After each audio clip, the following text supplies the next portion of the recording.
Жасымда ғылым бар деп ескермедім, пайдасын көре тұра тексермедім. Ер жеткен соң түспеді уысыма, қолымды мезгілінен кеш сермедім.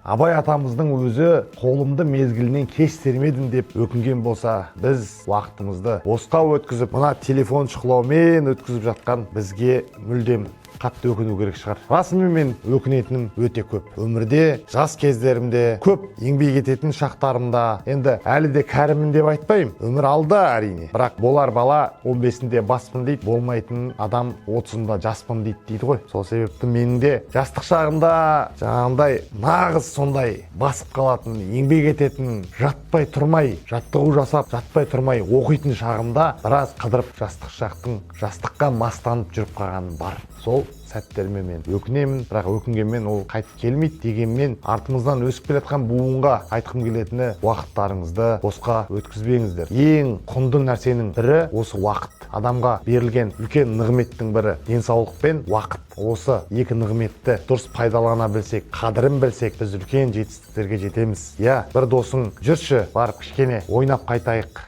Жаңағындай. Білесіздер ғой, қазір компьютерный клубтардың бәрінде адамдар босамайды, жастар. Бір досың барып кальян шегіп қайтайық, бір досың тағы бір нәрсе айтады, клубқа барып қайтайық дейді. Ондай бос уақыттарыңызды өткізсеңіздер, ертеңгі күні сол уақытында оқып, сол уақытында жаттығу жасап жүрген құрдастарыңыз жетістікке жетіп жатқан кезде саусақтарыңызды шайнап, тістеп тура өкінетін боласыздар. Айтпады демеңіздер. Ескерту қашанда пайда береді. Мен де өткенім үшін өкінетінімді айттым. Сол себепті уақыттарыңызды босқа өткізбеңіздер.